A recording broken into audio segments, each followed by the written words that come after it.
So guys, for a little while I've been thinking about putting together a weekly episodic YouTube show. Basically having a bunch of random little clips in there just to show what I go through on a weekly basis. You know, some of the cooler things I'll see during the week. And we're going to start off with a bang here. So the first thing I'm going to show you on this week's episode is going to be a clutch that was just dropped by this female here, a female black pastel orange ghost. So she was paired to the butter ghost male, the same male we paired to her last year. So all these babies will be at least ghosts.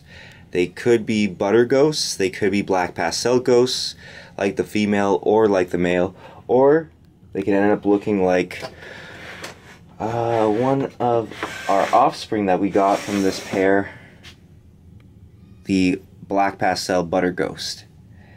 That's what we're shooting for in this clutch. Last year we were lucky enough to get 2 from this female that had laid 7 eggs. It looks like she laid a comparable amount this year. So I'm just gonna leave the camera right here. Actually, I'm gonna put my phone underneath so you guys can see how I retrieve the eggs. Hopefully the camera won't fall and break. And I have my egg box right here. Now ideally I would want to have a box or a bin set up already to put this female in right away. But since I don't, we'll have to kind of just get her off of those. So she probably laid these a little while ago just because she's really easy to get off of them and they look nice and dry, they don't look wet or anything like that. Now what I'm actually going to do, I'm going to see if I could do this without getting bit, just show you guys here, is I'm just going to feel out, I'll let her just go here between the racks, I'm just going to feel out here underneath her. You see I'm passing my fingers all along the last third of her body. You guys can see that once a snake has laid her eggs, the body will actually be pretty much concave.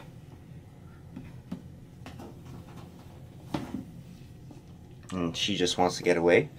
So what I'm actually going to do is I am going to put her with the male just for 2 seconds while I remove her eggs and also clean up her bin. So what I had just done there is basically I had made sure that there were no eggs left in her. Sometimes what an eager breeder will do is as soon as he sees that the snake is coiled around some nice pearly eggs, is that he'll take the snake away right away and not even notice that the female still has an egg left inside her. I know this from experience because we actually did it last year to our het red axanthic. We had removed her too soon and she still had an egg inside her. What we had to do is we had to get a vet to come here and basically have it, I don't want to say surgically removed because that's not what happened, but basically she had to go in with a needle, drain the fluid from inside, drain the fluid from the egg that was inside the snake. I'm a little bit tired here, guys. It's early in the morning, so sorry if I'm all over the place. But yeah, basically she had to drain the egg, and then the egg was passed later on. But that's an egg like we missed out on because we were too eager on getting the eggs out of the bin with the het red axanthic. But nonetheless, let's take a look at the clutch we have here. It looks like we have 8 perfect eggs, no slugs in here. So that's awesome to see that she has actually improved on the number of eggs that she's laid from last year. Now I'm just gonna get this egg box over here. See, we got the egg box here. First thing I'm gonna do though is I'm actually going to remove this top egg, and these eggs you could easily remove them just by rolling the eggs very, very gently, and they just come off like that, nice and easy. And I'm just gonna write on the egg I just removed the date with a Sharpie. It's not toxic to the babies that'll be inside the eggs, don't worry. So I'm going to write that this is the BLK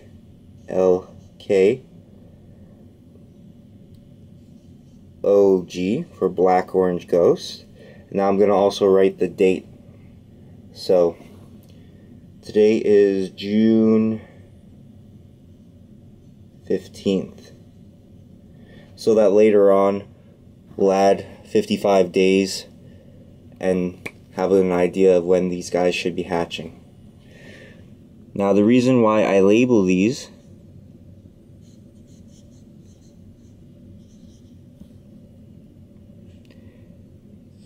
is just because our egg boxes are pretty big, so what we end up doing is sometimes we'll put multiple clutches in an egg box.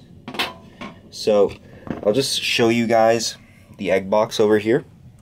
It's very simple. I believe these containers are called SIM containers from Squamata Concepts, I believe.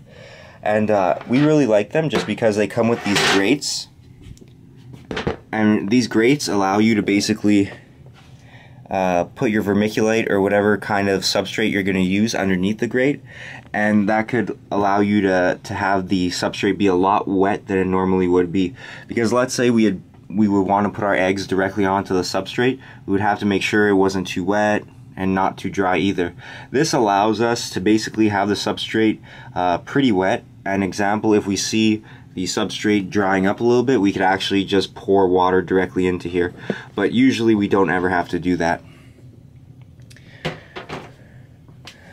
So the clutch, except for that one egg I removed, is pretty much all stuck together, which is good. Just put that there. Try to put it all on one side so that when we do have another clutch, we'll have this half of the bin. And that's pretty much it, guys. Now we're going to incubate these eggs at about 88 degrees, and they should hatch in about 55 days. And we should have a bunch of ghost ball pythons, and hopefully we'll get a few butter black pastel orange ghosts. The 3-gene animal, which again looks like this guy over here.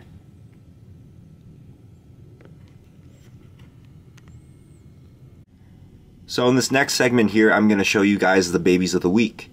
Now hopefully this will be a regular segment, especially since right now it's the summer. And basically in the summer you're going to be expecting babies to be hatching almost every couple of days. I mean, at least with the animals we've got. So hopefully I'll be able to do a babies of the week segment every week. But this week we actually have like 4 different types of animals that have hatched out, so got a lot to show you guys this week, fortunately. So these 2 leopard geckos here hatched sometime yesterday, both out of the eggs, both looking good. They're a little bit small, but nonetheless they'll pick up in size shortly. Usually when they hatch out a little bit small like this, it only takes them about a week to catch up to the size of what they are supposed to hatch at. Now the reason why they hatch this small is maybe because I have the temperature a little bit higher, so they hatch a little bit quicker. Normally if you incubate animals at a little bit of a lower temperature, it'll tend to take them a little bit longer to hatch, and they'll grow a little bit more before they pip. Anyways, the pairing that led to these 2 leopard geckos, which no matter what they're raptors, they're at the very least raptors. They appear to be Mac snow raptors, but it's kind of hard to tell when they're this small because they don't really have any color to them yet. But basically the father was a Mac Snow raptor giant leopard gecko, and he has been paired to actually 4 different females, 3 being regular raptors and 1 being a Mac Snow raptor.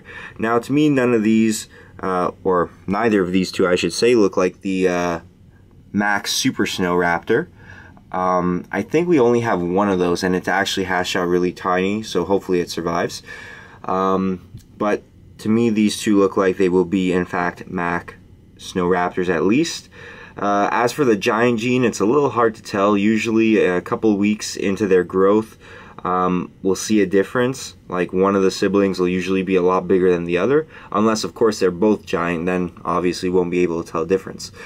So these are the Max Snow Raptor leopard geckos, at least what I think are Max Snows, and this is how I set them up. You can see I have moist paper towel here and a water bowl, and that's pretty much all they need for right now. And all our leopard geckos are housed in pairs, siblings together, unless of course only one egg pips, or we have like an odd case where one of the eggs doesn't survive and the hatchling is born by itself. It'll get its own bin. So those are the two little guys that hatched out today. You can see there's a little bit of vermiculite on him. I could take that out. I could take that off right now if I wanted to, but I'll just wait for him to shed and it'll come off with the shed. You can see the paper towel is nice and moist, so they'll have no problems during their first shed. And now, since we're over here, may as well show you the other babies that hatched out this week. We have some Pueblan milk snakes. We had 6 babies that hatched, and we have what appears to be 3 hypos. Actually, I believe they are all hypos, and 3 of them are actually apricots. Now, I have to be very careful here, whoa, because you can see these guys are very fast, and they'll fly right out of the bin. And, whoa, it'll be a pain to catch them, but since I have this little guy in my hand now, and as you can see, he is peeing everywhere. Typical milk snake, going crazy. Whoa. There you go, guys, look at this production here. You guys can see everything that's going on. Not too bad, eh? To be able to catch one of these guys with one hand. But anyways, yeah, these are the milk snakes that hatched out. We had 6 babies. All of them hatched out in perfect condition. So that's really cool. Haven't given them their first meals yet. They all have just about finished their first sheds. We actually got 2 of them that had a little bit of stuck shed on them. So I sprayed down the cages for them so that they could shed. Normally milk snakes, they don't run into shedding problems. It's just before I had them on paper towel, and paper towel tends to dry out really quickly, so sprayed them down, and hopefully they'll hatch out. Hopefully they'll shed out for me this week, and I could start feeding them this week. We'll start them on frozen pinky mice. Alright, more babies, and it actually took forever for these guys to hatch. Finally have some babies. It's been the longest time since we got any New Caledonian gecko babies. So let's see, zoom into this guy, and that's not working. Let's see if we get a little bit closer to him. As you guys can see, that's a nice little Harlequin crested gecko that hatched out. He hatched out at a decent size too. Again, back to what I was saying before, normally if the temperatures are a bit lower, it does take the animals a little bit longer to hatch, but they tend to come out a little bit bigger because they spend more time in the egg. And over here, a nice little gargoyle gecko. So, we actually incubate all the New Caledonian geckos in the same incubator just because we don't have a lot of space, and also because these guys can be hatched out at pretty much room temperature. So, I say incubator, but it's really just an egg box that we leave at room temperature. And normally they hatch out within about 80 days, a little bit over 80 days if memory serves me well. But man, it took these guys like forever to hatch. And you guys can see I have a couple more eggs here. But see if we could take a little bit closer look at the crested gecko. And yeah, he doesn't want to get handled right now. They're very excitable, especially once they're first born. And crested geckos, I find that they calm down a lot later on in their lives, normally around 3 to 6 months. As babies, I find them quite skittish, but then again, I don't really handle animals too often.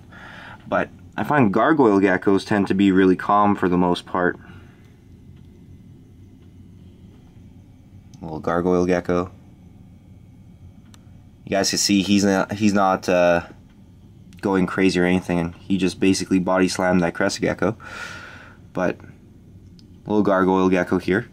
Now, really important is that you do not want to house gargoyle geckos with crested geckos, but you don't even really want to house gargoyle geckos with other gargoyle geckos, especially when they're young. these guys tend to cannibalize their own. And it's happened quite a good number of times. Basically, whenever we've had two baby gargoyle geckos together, one of them will almost always eat the other's tail. Now, it's not so bad with gargoyle geckos because they do regenerate their tails, and once the tail is regenerated, it almost looks like the original. It's not like a leopard gecko where the tail is going to look very ugly afterwards. You could almost hardly tell that it's regenerated once it's completely healed up. But nonetheless, what sometimes will happen is if you leave them together, the big guy will keep eating the little guy's tail. He'll grow really well because he'll be having all that extra protein in his diet. And, well, eventually he may just eat his brother completely. So, do not recommend housing gargoyle geckos together when they're young. Now, we have our trio of adults together, and there's never any aggression between the three of them. And they're all the same size, pretty much. And they do just fine together. Crested geckos, however, honestly, they live so well with each other. Crested geckos are almost never aggressive with each other. I found that even males, if you have males that have been together with each other for pretty much their whole lives, basically like they're born together, you house them together, and they never change cages, and they're always living together, they won't even fight. And when crested gecko males do fight, they hardly hurt each other. They don't really have the teeth that gargoyle geckos have. Comparatively, gargoyle geckos have much bigger teeth. So, anyways, that's a segment for Babies of the Week. Hope you guys enjoyed. And let's move on to other, better, bigger things. So, that's the show for this week, guys. Hope you all enjoyed, and hope you'll all subscribe if you haven't already. Now, I will say this. Normally, we won't have as long of a show as we did this week. And we'll show maybe a little bit less animals, and we'll take a little bit more time of the video to answer some of your guys' questions. Now, this week I did not prepare any questions. You guys can see this beautiful translucent veiled chameleon here. So I didn't prepare any questions this week, guys, just because right now I'm at work, and this is kind of a spontaneous thing that I've now decided to do a weekly episodic reptile show. Hopefully it'll be weekly if I get a good enough of a response from you guys. And yeah, so basically the show will consist of a couple of random clips of me at work, of the animals, and hopefully we'll have like different segments like the Babies of the Week segment and things like that, things of that nature. And then at the end of the show we'll have a question section.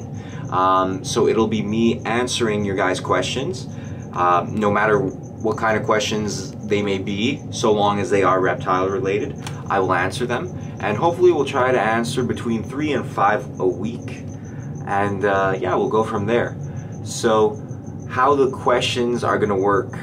Basically, you guys are going to comment at the bottom of this video questions that you would like to have answered, and then I will answer them in a video next week. Now, let's say you have like a very important question, like you're in dire need of an answer, one of your reptiles is sick or something like that. I'll respond to it right away.